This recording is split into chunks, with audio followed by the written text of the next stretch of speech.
Good morning to all of you. आज हम discuss करने वाले हैं म्यूनिख एग्रीमेंट को। म्यूनिख समझौते के बारे में आज हम जानेंगे।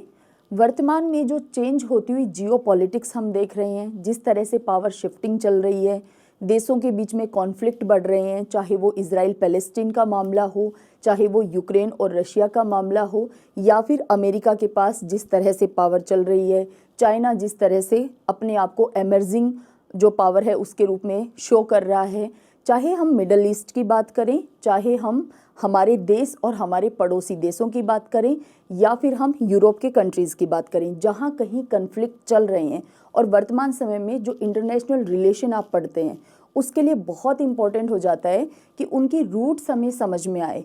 इतिहास में कौन सी घटनाएं हुई थी जिनका प्रभाव वर्तमान समय तक हमें देखने को मिलता है। जब हम इजराइल पैलेस्टीन के बीच में जो कॉन्फ्लिक्ट है, जो संघर्ष है, जो युद्ध चल रहा है, इसके बारे में जब हम जानते हैं तो इतिहास की कुछ घटनाएं अपने आप में इम्पॉर्टेंट हो जाती हैं।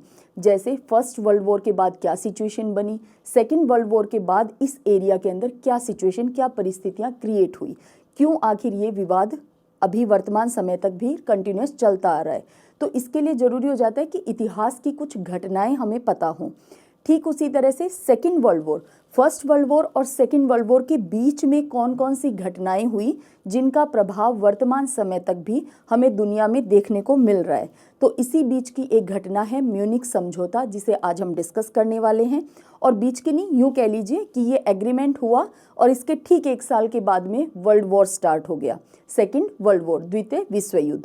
तो द्वितीय विश्व युद्ध को समझने के लिए भी ये एग्रीमेंट इम्पॉर्टेंट है। इस एग्रीमेंट के बारे में बहुत अलग अलग बातें कही जाती हैं, अलग अलग कथन कहे गए थे उस समय में जब ये समझौता हुआ था। विंस्टन चर्चिल ने क्या कहा था, किस तरह से ब्रिटेन की भूमिका थी, क्या जर्मनी चाहता था, हिटलर क्या चाहता था, फ्रांस कहाँ स्टैंड कर रहा था और रशिया क्या चाह रहा था। तो इन सब के स्टैंड भी हमें पता चलते हैं इस समय के अंदर। तो आज की जो सेशन है, जो क्लास है, वो वर्तमान परिस्थिति में भी आपको पता होनी चाहिए कि इतिहास में क्या हुआ था, ताकि आप वर्तमान में, प्रेजेंट टाइम में इनको रिलेट कर पाएँ। देखिए, सबसे पहले म्यूनिख एग्रीमेंट हम पढ़ रहे हैं, तो म्यूनिख हमें पता होना चाहिए म्यूनिख कहाँ पे है। तो ये आपको दिखाई दे रहा है म्यूनिख, ये म्यूनिख जर्मनी के अंदर। आज की जो क्लास है उसमें जितने देश आपको पता होने चाहिए, जितनी कंट्रीज़ की लोकेशन, उनमें इम्पॉर्टेंट है जर्मनी, तो है ही इम्पॉर्टेंट। इसके अलावा इम्पॉर्टेंट है यूनाइटेड किंगडम, जिसकी लोकेशन आपको मैप में दिखाई दे रही है। इम्पॉर्टेंट है फ्रांस, तो फ्रांस आपको दिखाई दे रहा है प्रॉपर मैनर में, ये फ्रांस। इसके अलावा इम्पॉर्टेंट है, ये आपको पोलैंड दिखाई दे रहा है। और इन सब के बीच में सबसे ज़्यादा इम्पॉर्टेंट, जिसके साथ धोखा हुआ था म्यूनिख एग्रीमेंट के नाम पे, वो कंट्री है चेकोस्लाविया।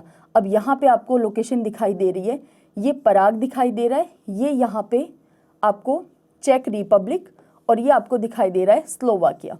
आप अपना भी मैप देख सकते हैं, आप यहाँ पे भी मैप को प्रॉपर मैनर में देख सकते हैं। ये लोकेशन आपको पता होनी चाहिए। ये ऑस्ट्रिया आपको प्रेजेंट का, क्योंकि ये मैप तो वर्तमान समय का है ना, और हम घटना डिस्कस कर रहे हैं 1938-39 की, ठीक है। यहाँ पे ये आपको दिखाई दे रहा है ऑस्ट्रिया, और ये आपको हंगरी प्रेजेंट में, ठीक है। इसी एरिया में जो कॉन्फ्लिक्ट उस समय चल रहा था, जो इनके बीच में किस तरह की संधियां, गुटबाजी चल रही थी, उसी को आज हम जानने वाले हैं। तो पर्टिकुलर एरिया यूरोप का कौन सा है वो पता होना चाहिए।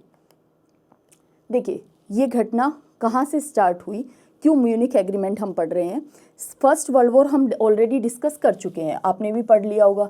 1914 to 1918 फर्स्ट वर्ल्ड वॉर हुआ, और हम जानते हैं इसमें जो जीते हुए राष्ट्र थे उन्होंने हारे हुए राष्ट्रों पे संधियां थोपी, और उसी क्रम के अंदर हम वर्साई की संधि को भी डिस्कस करते हैं, हम सेवरे की संधि को भी डिस्कस करते हैं। हम ये भी पढ़ते हैं कि ओटोमन एम्पायर टूटा, और वही घटना इंपॉर्टेंट हो जाती है कि इजराइल पैलेस्टीन के बीच में जो विवाद चल रहा है उसके लिए हमें पता होना चाहिए कि ओटोमन एम्पायर के बिखराव के बाद में, उसके खंडित हो जाने के बाद में किस तरह की परिस्थितियां वहाँ पे पैदा हुई थी। ठीक उसी तरह से म्यूनिख एग्रीमेंट के लिए इंपॉर्टेंट हो जाता है कि ऑस्ट्रिया हंगरी एम्पायर जो टूटा था, ओटोमन एम्पायर टूटा फर्स्ट वर्ल्ड वॉर के बाद में, ऑस्ट्रिया हंगरी एम्पायर टूटा था, क्योंकि जर्मनी, ऑस्ट्रिया हंगरी और ओटोमन एम्पायर तीनों साथ में लड़ रहे थे। अब यहाँ पे ऑस्ट्रिया हंगरी एम्पायर टूटा और उस पे बनाया गया था चेकोस्लाविया को। चेकोस्लाविया अपने आप में स्ट्रेटेजिक पॉइंट ऑफ व्यू से, रणनीतिक दृष्टि से देखें तो बहुत इंपॉर्टेंट एरिया बना हुआ था उस समय के अंदर जब इसे बनाया गया था। तो चेकोस्लाविया की स्थिति के नाते, इसके रणनीतिक महत्व के नाते फ्रांस और जो रशिया है, सोवियत संघ जो है और फ्रांस जो है, उनके लिए बहुत इंपॉर्टेंट हो रखा था उस समय के अंदर चेकोस्लाविया। ठीक है, फर्स्ट वर्ल्ड वॉर हुआ। फर्स्ट वर्ल्ड वॉर के बाद एग्जिस्टेंस में आया चेकोस्लाविया। चेकोस्लाविया राज्य की स्थापना हुई। चेकोस्लाविया का पूरी तरह से साथ कौन दे रहे थे? फ्रांस और सोवियत संघ, ये दोनों चेकोस्लाविया के बिल्कुल फेवर के कंट्री थे। और क्योंकि फ्रांस फेवर का था तो कहीं ना कहीं यूके भी इसके चेकोस्लाविया के फेवर में था। अब फ्रांस और जर्मनी, चाहे हम फर्स्ट वर्ल्ड वॉर की बात करें चाहे हम सेकेंड वर्ल्ड वॉर की बात करें, फ्रांस और जर्मनी एक दूसरे के हमेशा आमने सामने रहे हैं। तो जब फ्रांस चेकोस्लाविया के साथ में है तो ऑब्वियस सी बात है चेकोस्लाविया कहीं ना कहीं जर्मनी के अगेंस्ट में था। ठीक है, चेकोस्लाविया में एक स्थान जिसका नाम है सुट्टनलैंड, यहाँ पे रहते थे जर्मन लोग रहा करते थे। वो तो फर्स्ट वर्ल्ड वॉर से भी बहुत पहले रहा करते थे, यानी ये जो ऑस्ट्रिया हंगरी एम्पायर था इसके अंदर जर्मन लोग भी रहते थे। अब जब तक ऑस्ट्रिया एम्पायर था उस समय के अंदर जर्मन लोगों का वर्चस्व यहाँ पे बहुत था। रूल करने के अंदर, एडमिनिस्ट्रेशन के अंदर जर्मन लोग खूब थे, यानी उच्च पदों पे जर्मन के लोग थे। अब जैसे ही चेकोस्लाविया बना वैसे ही चेक लोग जो हैं वो शासन प्रशासन में आ गए। तो अब यहाँ पे जर्मन लोग और चेक लोग एक तरह से आमने सामने एक दूसरे के विरोधी के रूप में रह रहे हैं। और दोनों ही लोग रह कहाँ रहे हैं? चेकोस्लाविया, जो कि फर्स्ट वर्ल्ड वॉर के बाद नया बना राज्य है। अब यहाँ पे जर्मन और चेक लोग एक दूसरे को पसंद नहीं करते हैं, क्योंकि पहले शासन प्रशासन में कौन था? जर्मन के लोग थे। अब कौन आ गए हैं? चेक लोग आ गए हैं। कहीं ना कहीं जो जर्मन वासी थे यहाँ पे वो माइनॉरिटी में आ गए, 30-35 लाख थे। और मेन इनका इलाका कहाँ पे था? सुट्टनलैंड में था। ठीक है, ये लोकेशन आज के म्यूनिख एग्रीमेंट के लिए इंपॉर्टेंट है, सुट्टनलैंड। अब यहाँ पे जर्मन अल्पसंख्यक थे, लगभग 30-35 लाख के आसपास की संख्या इनकी यहाँ रहा करती थी। अब यहाँ पे धीरे धीरे, क्योंकि जर्मन और चेक लोगों के आपस में विरोध तो चल ही रहे थे, लेकिन इन विरोधों को ज़्यादा हवा कब लगी या फिर ये इंटरनेशनल लेवल पे ये समस्या बनकर कब उभरे? जब जर्मनी में नाजी पार्टी का उदय हुआ। हिटलर के उदय होने के साथ ये समस्या जो है वो इंटरनेशनल प्लेटफॉर्म पे आ पहुंची। अब यहाँ पे सुट्टनलैंड में जो शासन तंत्र था वो एक समय में जर्मन लोगों का प्रभुत्व हुआ करता था, लेकिन जैसे ही चेकोस्लाविया बना यहाँ पे प्रभुत्व में आ गए चेक लोग जो हैं वो।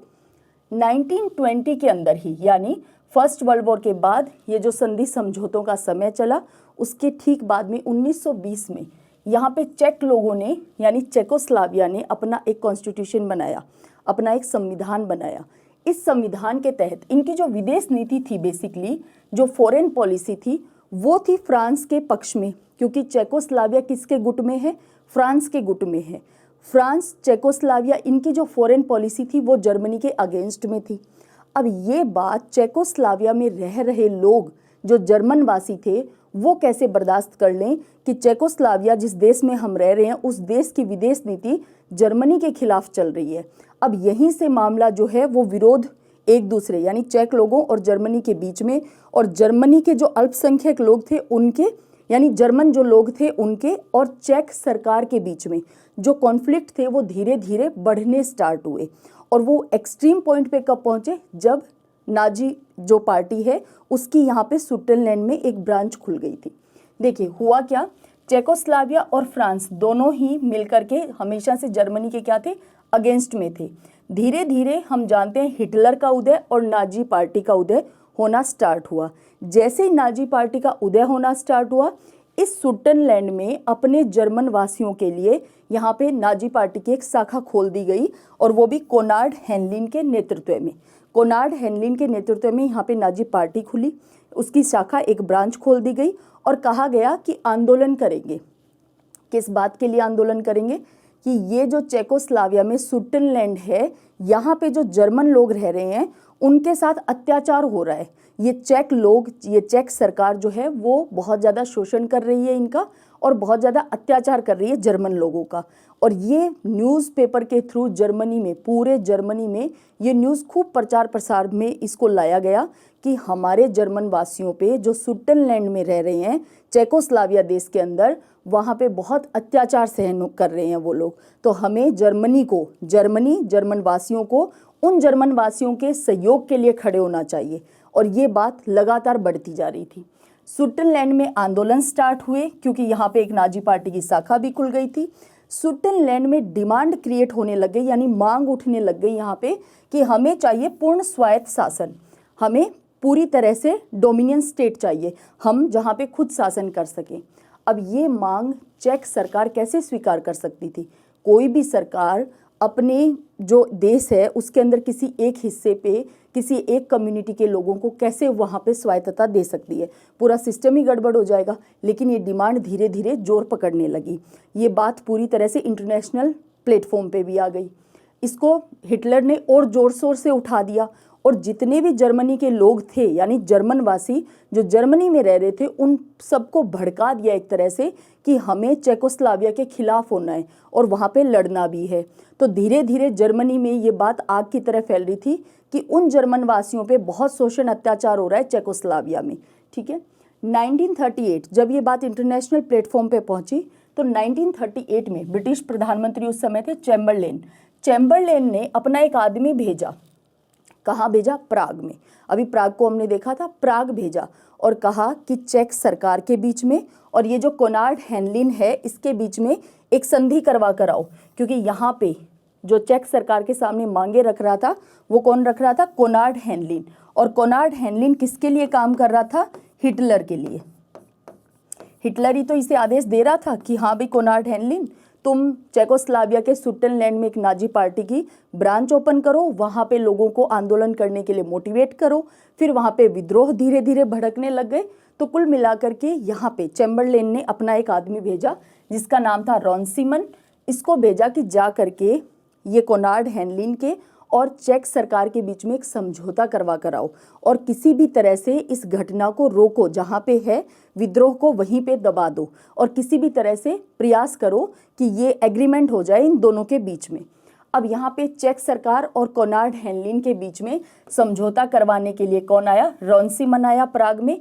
लेकिन यहाँ पे ये प्रयास जो था वो असफल हो गया, रॉन्सीमन से बात नहीं बनी। अब यहाँ पे यूरोप क्या चल रहा था? अशांत। क्यों? क्योंकि एक तरफ से जर्मनी जो है वो लगातार बॉर्डर के ऊपर अपनी लामबंदी कर रहा है, दूसरी तरफ से चेकोस्लाविया ने भी स्टार्ट कर दिया। चेकोस्लाविया की और फ्रांस की आपस में संधि हुई थी। क्या संधि थी? और उसमें रूस भी इंक्लूड था। रूस और फ्रांस जो हैं वो सहायता करने वाले थे, यानी संधि के तहत इनको सहायता करनी थी चेकोस्लाविया की। अगर चेकोस्लाविया पे कोई भी देश आक्रमण करता है तो फ्रांस और सोवियत संघ या रशिया जो है वो मदद करेंगे। किसकी? चेकोस्लाविया की। ये इनकी हुई थी ट्रीटी, संधि हुई थी। अब धीरे धीरे फ्रांस में भी क्या होना स्टार्ट हो गया कि किस तरह से अगर वॉर स्टार्ट होता है, अगर जर्मनी और बदमाशी करता है तो हमें चेकोस्लाविया की तरफ से लड़ना है। तो फ्रांस ने भी धीरे धीरे लामबंदी स्टार्ट कर दी। तो ऐसे करते करते एक माहौल क्रिएट हो चुका था कि यूरोप में अशांति चली रही है, प्लस में युद्ध भी हो सकता है, ऐसी संभावनाएं सामने आने लग गई। अब ऐसी सिचुएशन के अंदर 15 सितंबर 1938 को, 15 सितंबर 1938 को ब्रिटिश प्रधानमंत्री चैम्बरलेन बिल्कुल नहीं चाह रहा था कि वर्ल्ड वॉर हो, क्योंकि हम कितनी बार इस बात को पढ़ चुके हैं कि वर्ल्ड वॉर चाहे कोई देश जीते उस युद्ध में, चाहे कोई देश हारे, कोई दो देशों का युद्ध हो या पूरे विश्व आपस में युद्ध में लगे हुए हों, चाहे कोई देश जीते या हारे, नुकसान सबको उठाना पड़ता है और सब लोग डेवलपमेंट में कहीं ना कहीं कुछ कदम पीछे हट जाते हैं, बहुत पीछे चले जाते हैं हम। तो कहने का मतलब युद्ध कोई समाधान तो है नहीं। ये फर्स्ट वर्ल्ड वॉर के बाद भी समझ में आ गया था कि शांति स्थापित करने के लिए युद्ध समाधान नहीं है। अब चैम्बरलेन की उम्र कह लीजिए आप, उनका तजुर्बा कह लीजिए, जो भी हो, युद्ध नहीं चाहता था चैम्बरलेन। अब यहाँ पे 15 सितंबर 1938 को चैम्बरलेन ने कहा कि मैं हिटलर से मिलूंगा। हिटलर से मिलने पहुंचा। हिटलर ने कहा ठीक है, आप लोग मेरी एक शर्त मान लो तो मैं युद्ध नहीं करूंगा, ये जितनी भी आर्मी मैंने छोड़ी है उस सबको बैक ले लूंगा मैं। हिटलर ने कहा जो सुट्टेन जर्मन है, यानी सुट्टनलैंड में जो जर्मन लोग रह रहे हैं, उनको आत्मनिर्णय का अधिकार दे दिया जाए। कहने का मतलब स्विट्जरलैंड में रहने वाले जर्मनी लोगों को ही उनको वहाँ पे अपना शासन प्रशासन पकड़ा दिया जाए। ये डिमांड रख दी हिटलर ने किसके सामने? चैम्बरलेन के सामने। अब चैम्बरलेन पहुँचा, जाकर के फ्रांस को बैठाया, चेकोस्लाविया को बैठाया, यानी उनकी गवर्नमेंट के लोगों को बैठाया और कहा, चेकोस्लाविया को कहा क्या, एक तरह से दबाव बनाया चेकोस्लाविया पे कि देखो भाई युद्ध होगा, फ्रांस तुम्हारे साथ ऑलरेडी है, कहीं ना कहीं ब्रिटेन ने कहा मुझे भी आना पड़ेगा तुम लोगों के साथ, जर्मनी के खिलाफ हम लड़ेंगे। ये जर्मनी जो है वो कहीं ना कहीं रशिया के साम्यवाद पे प्रहार करना चाह रहा है हिटलर। ध्यान क्या रखना है, यहाँ पे एक पॉलिसी बार बार इस म्यूनिख एग्रीमेंट के टाइम पे एक पॉलिसी का नाम सामने आता है, अपीजमेंट पॉलिसी, तुष्टिकरण की नीति। तुष्टिकरण की नीति का मतलब क्या होता है कि किसी एक पावरफुल कंट्री या पावरफुल लीडर के सामने या उसको खुश करने के लिए बार्गेनिंग कर लेना। और यहाँ पे तुष्टिकरण की नीति क्या थी कि हिटलर जो डिमांड कर रहा है उसको मान लो, हिटलर को खुश कर दो, ताकि एक तो युद्ध टल जाएगा और दूसरा हिटलर जो है वो किसके खिलाफ है? साम्यवाद के खिलाफ है। और जितने भी पूंजीवादी देश थे, अब यूके तो इनमें सबसे आगे था, हम जानते हैं यूके, फ्रांस, ये तो पूरी दुनिया में कॉलोनी बनाने में लगे हुए थे। तो यहाँ पे ये लोग थे कैपिटलिज्म, पूंजीवाद के समर्थक। अब कहीं ना कहीं यूके भी, फ्रांस भी या यूरोप के अन्य देश भी क्या चाहते थे कि रशिया का कम्युनिज्म जो है ना वो बाकी देशों में नहीं फैलना चाहिए। और हिटलर क्या नारा दे रहा था लगातार कि मैं साम्यवाद को समाप्त करके रहूँगा। तो इसीलिए ये लोग हिटलर को खुश करने में लगे हुए थे कि हिटलर रशिया को अपने आप टैकल कर लेगा, हमें तो केवल हिटलर को खुश रखना है। हिटलर क्यों चेकोस्लाविया पे आक्रमण करे, इससे अच्छा हिटलर की मांग मान ही लो। ये पूरी तरह से सोच किसकी चल रही थी? चैम्बरलेन की। तो चैम्बरलेन पहुंचा और चेकोस्लाविया में यानी चेक सरकार के लोगों को मना लिया। फ्रांस को कहा भी तुम भी मदद करो मनाने में, चेकोस्लाविया को मना लिया। हालांकि चेकोस्लाविया ने स्वीकार नहीं किया पर बाध्य हो गया था, यानी कहीं ना कहीं बहुत ज़्यादा दबाव उस पर डाल दिया गया। तो चेकोस्लाविया ने कहा ठीक है, ये जो स्विट्जरलैंड है ये मैं जर्मनी को दे दूंगा, तो पूरा मामला ही खत्म हो जाएगा। यानी वहाँ पे रहने वाले जो जर्मनवासी हैं, जो 30-35 लाख चेकोस्लाविया में एक तरीके से अल्पसंख्यक है, माइनॉरिटी में आ रखे हैं, जब वो चले ही जर्मनी देश में जाएंगे, वो पूरा एरिया ही जर्मनी में चला जाएगा, तो सारी समस्याएं खत्म हो जाएंगी। जैसे तैसे चेकोस्लाविया मान गया। अब ये बात 22 सितंबर 1938 को, 15 सितंबर को मिला है हिटलर से चैम्बरलेन। हिटलर ने डिमांड रखी भाई हमारे जर्मन वासियों के लिए स्विट्जरलैंड में आप वहाँ पे स्वायत्त अधिकार दिलवा दो उनको। तो यहाँ पे आकर के ये डिमांड मानी गई।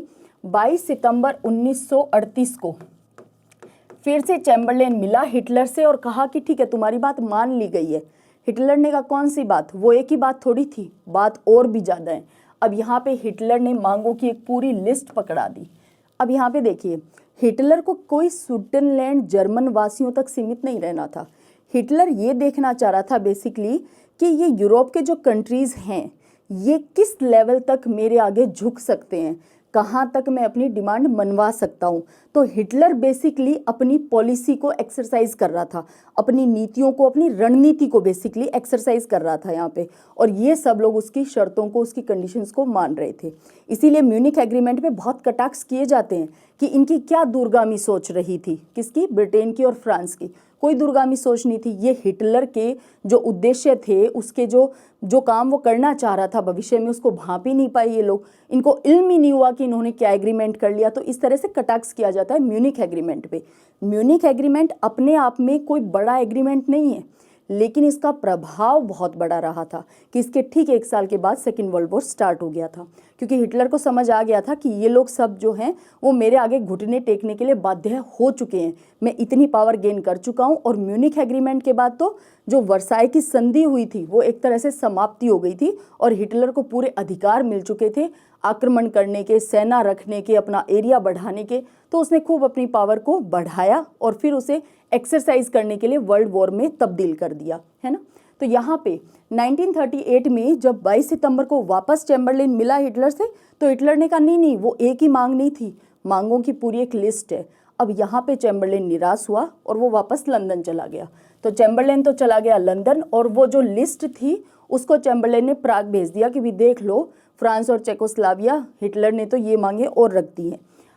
अब यहाँ पे हिटलर ने स्पष्ट कर दिया था कि 26 और 28 सितंबर के बीच में जर्मनी जो है वो चेकोस्लाविया पे आक्रमण करेगा अगर ये लिस्ट जो है ये पूरी नहीं की गई, अगर ये जो डिमांड लिस्ट है इसको फुलफिल नहीं किया, पूरा नहीं किया आप लोगों ने, तो मैं तो सीधे आक्रमण कर दूंगा चेकोस्लाविया पे। ये हिटलर ने बिल्कुल स्पष्ट कर दिया। 26 और 28 सितंबर, आप सोचिए 22 सितंबर को यहाँ से चैम्बरलेन पहुँचा है लंदन, और एक असफल प्रयास के बाद में, है ना, यहाँ पे पूरा यूरोप यूँ था कि 26 को आक्रमण करेगा जर्मनी या 27 को या 28 को, कब आक्रमण करेगा, पूरी असमंजस की स्थिति। और कैसा माहौल रहा होगा, क्योंकि ठीक 1914 से 18 तक तो फर्स्ट वर्ल्ड वॉर झेला ही था भाई। आम जनता युद्ध से कितनी परेशान होती है ये हम अंदाज़ा भी नहीं लगा सकते हैं, क्योंकि आम जनता और नेताओं के बीच में, लीडर्स के बीच में बहुत अंतर होता है। आम लोगों को अपनी आधारभूत आवश्यकताएं भी पूरी करनी होती हैं, चाहे युद्ध चल रहा हो चाहे युद्ध ना चल रहा हो। राष्ट्र भावना या केवल इमोशंस से काम नहीं चलता है ना, तो कहीं ना कहीं युद्ध से हर एक कोई परेशान होता है, स्पेशली आम आदमी सबसे ज़्यादा परेशान होते हैं। महंगाई बढ़ जाती है, जान माल का नुकसान होता है, वो अलग, कब कौन मर जाए, कब किसको आर्मी में जाना है, किस तरह से लड़ाई लड़नी है, तो युद्ध के बहुत घातक परिणाम होते हैं, ये बात तो हम सभी जानते ही हैं। तो यहाँ पे कुल मिलाकर यूँ चल रहा था जैसे कोई फिल्म का, किसी पिक्चर का सीन नहीं होता कि अब कोई ट्विस्ट आएगा या फिर अब कुछ होगा, अब कुछ होगा। ठीक ये सिचुएशन यूरोप में उस समय चल रही थी। इस पे एक मूवी भी बनी हुई है म्यूनिख एग्रीमेंट पे, आप चाहें तो देख सकते हैं। उससे आपको और भी क्लियर विजन आएगा कि किस तरह से एक तरफ ब्रिटेन में मीटिंग पे मीटिंग चल रही है, दूसरी तरफ हिटलर मीटिंग पे मीटिंग कर रहा है, अपने लोगों को इकट्ठा किया जा रहा है, किस तरह से आक्रमण करना है, पूरी प्लानिंग चल रही है। और लोग जो हैं यूरोप के, वो पूरी तरह से अशांति में जी रहे हैं कि कब आक्रमण शुरू हो जाएगा पता ही नहीं है। और इसी के बीच में बिल्कुल एक फिल्म के सीन की तरह ही पूरी कहानी ने यू टर्न ले लिया। यू टर्न कैसे लिया कि 26-28 सितंबर के बीच ऐलान किया जा चुका था कि युद्ध हम आक्रमण कर देंगे, ऐलान किया था हिटलर ने। जैसे तैसे करके यहाँ पे चैम्बरलेन ने मुसोलिनी, इटली के मुसोलिनी से बात की और कहा कि क्या तुम 24 आवर्स के लिए मुसोलिनी हिटलर को कह करके ये आक्रमण रुकवा सकते हो क्या। तो मुसोलिनी ने कहा ठीक है, हिटलर को कह के 24 आवर्स के लिए रुकवा देता हूँ। फिर क्या कि चैम्बरलेन ने कहा फिर मैं आकर के बात करूंगा, एक बार लास्ट प्रयास, अपना एफर्ट जरूर लगाऊंगा लास्ट हिटलर के साथ बातचीत करने का। भाई अगर डायलॉग्स के थ्रू अगर मामला सेट हो जाता है तो क्यों इतना नुकसान उठाना हर एक देश को। तो फिर मुसोलिनी ने हिटलर को कहा कि ठीक है भाई 24 घंटे के लिए रुको तुम, चैम्बरलेन आ रहा है, तुमसे एक बार फिर से बात करेगा। यानी हिटलर और चैम्बरलेन के बीच में बात करवाने के लिए यहाँ पे मध्यस्थता कौन कर रहा है, इटली कर रहा है, व्यक्ति कौन कर रहा है, मुसोलिनी कर रहा है। कुल मिला के 24 घंटों के लिए युद्ध रुक गया। सोचे कैसे सांसें, मतलब बीपी जो है वो ऊपर नीचे हुआ होगा, ब्लड प्रेशर कैसे सांसें बढ़ी होंगी और नॉर्मल हुई होंगी लोगों की, कि युद्ध एक बार के लिए टल गया है। कुल मिलाकर यहाँ पे तो कोई आक्रमण जर्मनी ने नहीं किया। 29 सितंबर 1938 को म्यूनिख में इकट्ठे हुए ये लोग। कौन कौन लोग इकट्ठे हुए, अब यहाँ पे देखना। इस एग्रीमेंट को कहा जाता है चेकोस्लाविया के लिए धोखा था। ये क्यों धोखा था ये समझना। यहाँ पे इकट्ठे हुए जर्मनी, क्योंकि हिटलर डिमांड पे डिमांड रख रहा था, जर्मनवासी अल्पसंख्यक थे चेकोस्लाविया में, तो जर्मनी का तो आना स्वाभाविक था। जर्मनी आया। इटली क्यों आया, क्योंकि 24 आवर्स के लिए मुसोलिनी ने ही युद्ध को रुकवाया था, तो इटली पहुंच गया। ब्रिटेन आ गया, फ्रांस आ गया। चेकोस्लाविया को उस रूम में भी नहीं आने दिया गया जहां पे इन्होंने इस पूरे मामले को सॉल्व किया, रिजॉल्व किया। यानी इस पूरे म्यूनिख एग्रीमेंट में किसी तरह का कोई भी इंटरफेरेंस ही नहीं होने दिया चेकोस्लाविया का, यानी जिसके बारे में निर्णय लिया जा रहा था उसी को शामिल नहीं किया यहाँ पे। तो सबसे बड़ा क्वेश्चन मार्क कि फ्रांस और ब्रिटेन ने कहीं ना कहीं धोखा किया, किसके साथ, चेकोस्लाविया के साथ, स्पेशली फ्रांस ने। और इसके अलावा रशिया, जो कि बहुत ज़्यादा इंटरेस्टेड था कि अगर किसी भी तरह चेकोस्लाविया की मदद करनी है तो मैं आगे आऊँगा, लेकिन यहाँ पे रशिया को इनवाइट तक नहीं किया गया था। यहाँ पे 4 लोग कौन थे, तो क्वेश्चन के रूप में भी पूछा जा सकता है म्यूनिख एग्रीमेंट में वो 4 देश कौन से थे, तो जर्मनी, इटली, ब्रिटेन और फ्रांस। और यहाँ पे निर्णय किसके बारे में लिया जा रहा है, चेकोस्लाविया के बारे में लिया जा रहा है। तो इसके शासन अध्यक्ष मिले यहाँ पे और म्यूनिख एग्रीमेंट हुआ। म्यूनिख एग्रीमेंट की मुख्य बातें क्या थी, पहली थी चेक लोग 1 से 10 अक्टूबर के बीच में सुडेनलैंड को खाली कर देंगे, यानी चेक लोग वहां से चले जाएंगे, वो पूरी तरह से जर्मन वासियों के लिए रह जाएगा ये इलाका। एक अंतर्राष्ट्रीय आयोग सीमा निर्धारण करेगा और जनमत संग्रह वाले क्षेत्रों का निरीक्षण करेगा। ब्रिटेन और फ्रांस जो हैं उनके द्वारा चेकोस्लाविया की परिवर्तित सीमा की गारंटी दी गई थी यहाँ पे। चेकोस्लाविया में जो पोल और हंगेरवी अल्पसंख्यकों की जो समस्याएं थी उसके समाधान के लिए भी यहाँ पे व्यवस्था की गई। बेसिकली ये म्यूनिख एग्रीमेंट हुआ। ठीक इसके 1 साल के बाद सेकेंड वर्ल्ड वॉर स्टार्ट हुआ। ब्रिटेन और जर्मनी के प्रतिनिधियों ने, ध्यान रखना है, ब्रिटेन और जर्मनी, यहाँ पे इन दोनों के जो रिप्रेजेंटेटिव थे इन्होंने डिक्लेरेशन दिया और सिग्नेचर किए, जिसमें कहा गया कि ये दोनों एक दूसरे के ऊपर कभी भी युद्ध नहीं करेंगे। ठीक है। चैम्बरलेन अपनी सफलता पे बहुत खुश हुआ और पहुंच गया वापस लंदन, और वहां पे जाकर के इन्होंने अपनी पार्लियामेंट में भी इस एग्रीमेंट को एक तरह से मान लिया। केवल एक मंत्री था जिसने यहाँ पे रिजाइन कर दिया, इस्तीफा दे दिया था ब्रिटेन की पार्लियामेंट में। उसने कहा मैं इस समझौते के बिल्कुल पक्ष में नहीं हूँ, बहुत बड़ी मूर्खता कर दी आप लोगों ने। विंस्टन चर्चिल ने कहा था इस समझौते के लिए कि अगर एक भूखे भेड़िए के सामने एक छोटा सा राज्य यानी चेकोस्लाविया डाल करके अगर चैम्बरलेन यानी ब्रिटेन और फ्रांस ये सोच रहे हैं कि इन्होंने बहुत शांति समझौता कर लिया, तो ये इनकी बहुत बड़ी मूर्खता है। और दूसरा, विंस्टन चर्चिल ने क्या कहा कि ब्रिटेन और फ्रांस ने इनको चुनाव करना था अपमान और युद्ध के अंदर। इन्होंने अपमान को चुना है और अब इनको युद्ध भी करना पड़ेगा, जो कि बिल्कुल सच हुआ था, है ना। अब यहाँ पे चैम्बरलेन अपनी सफलता पे खुश था। कुल मिलाकर के ब्रिटेन हो, फ्रांस हो, जर्मनी हो, सब देश यहाँ पे खुश थे। सबसे ज़्यादा नाखुश कौन था? चेकोस्लाविया। उसके बाद नाखुश कौन था? रशिया, क्योंकि रशिया को इन्वाइट तक नहीं किया। इसका मतलब रशिया को ये तो समझ में आ गया था कि ये सारे के सारे जो कंट्रीज़ हैं ये कम्युनिज्म, साम्यवाद के खिलाफ हैं, और ये मुझसे तो यूं ही जो संधि समझौते हैं उनमें इन्वॉल्वमेंट मेरा कर रहे थे। चेकोस्लाविया को ये समझ में आ गया कि समय आने पे ना फ्रांस उसका साथ दे रहा था और ना ही ब्रिटेन ने उसका साथ दिया। यानी ये गुटबंदी, ये जो संधियां समझौते हुए थे वो किसी काम के नहीं थे। चेकोस्लाविया पे जिस समय जर्मनी अगेंस्ट में था तो तुरंत फ्रांस को साथ देना चाहिए था, लेकिन फ्रांस ने क्या किया? चेकोस्लाविया को ही कन्विंस कर लिया कि तुम जर्मनी की, हिटलर की सारी मांगे मान लो, सारी कंडीशंस मांग लो। सारी कंडीशंस मान भी ली गई। सुडेनलैंड पर जर्मनी का कब्जा हो गया, यही चाह रहा था हिटलर। अंतर्राष्ट्रीय आयोग ने जर्मनी की तुरंत नई सीमा निर्धारित कर दी। तुरंत प्रभाव से यह समझौता लागू कर दिया गया। कुछ दिनों बाद पोलैंड और हंगरी ने भी चेकोस्लाविया के उन प्रदेशों पे अपना अधिकार कर लिया जिन पे वे दावा करते थे। इसीलिए हमने पोलैंड की और हंगरी की भी लोकेशन को देखा कि चेको और स्लाविया, जो चेक रिपब्लिक और स्लोवाकिया है, ये प्रेजेंट में कहाँ है ना। हिटलर जो है वो डैन्यूब और बाल्कन क्षेत्रों पे आर्थिक और सैनिक अधिकार इसको प्राप्त हो गया। वर्साय की संधि जो इतनी अपमानजनक थी जर्मनी के लिए, हिटलर ने जर्मन वासियों को, जर्मनी को ये बता दिया कि मैं ही तुम्हारा सबसे सही लीडर हूँ। देखो, वर्साय की जो अपमानजनक संधि थी उसकी सारी शर्तों को मैंने खत्म करवा दिया और फिर से जर्मनी पावरफुल बन रहा था।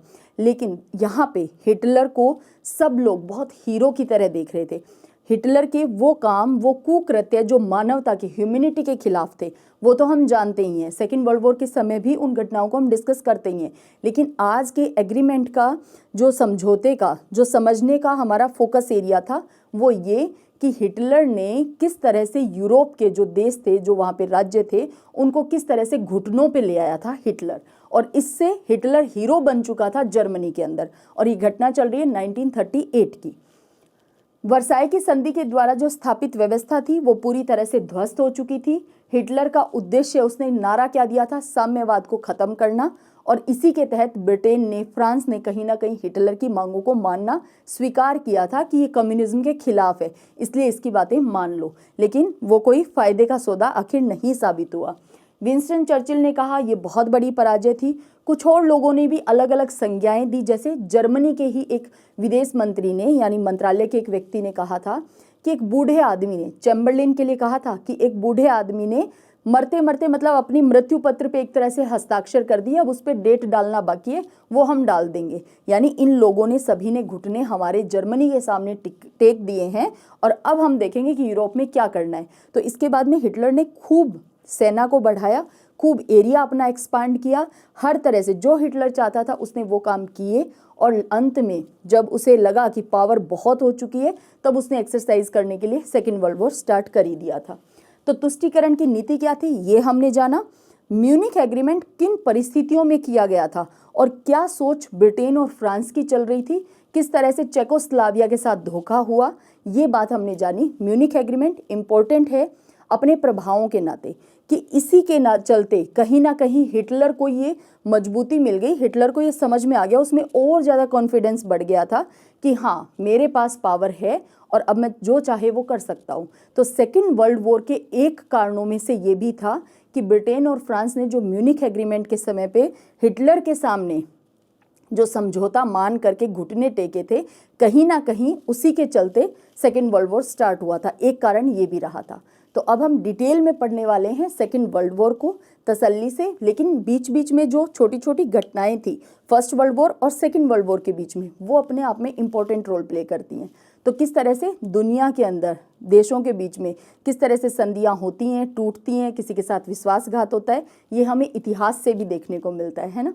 जब यूक्रेन और रशिया को हम देखते हैं, उनके कॉन्फ्लिक्ट को हम पढ़ते हैं, किस तरह से बाकी यूरोप के कंट्रीज़ और अमेरिका इंटरफेयर करते हैं, लेकिन जिस लेवल पे यूक्रेन चाह रहा है उस लेवल पे वो क्यों आगे नहीं आते, इन सब बातों को समझने के लिए इतिहास की घटनाएं इंपॉर्टेंट हो जाती हैं, जिनमें से एक इंपॉर्टेंट घटना म्यूनिख एग्रीमेंट के रूप में आज हमने कवर की है। आई होप आज का ये छोटा सा सेशन आपको अच्छा लगा होगा।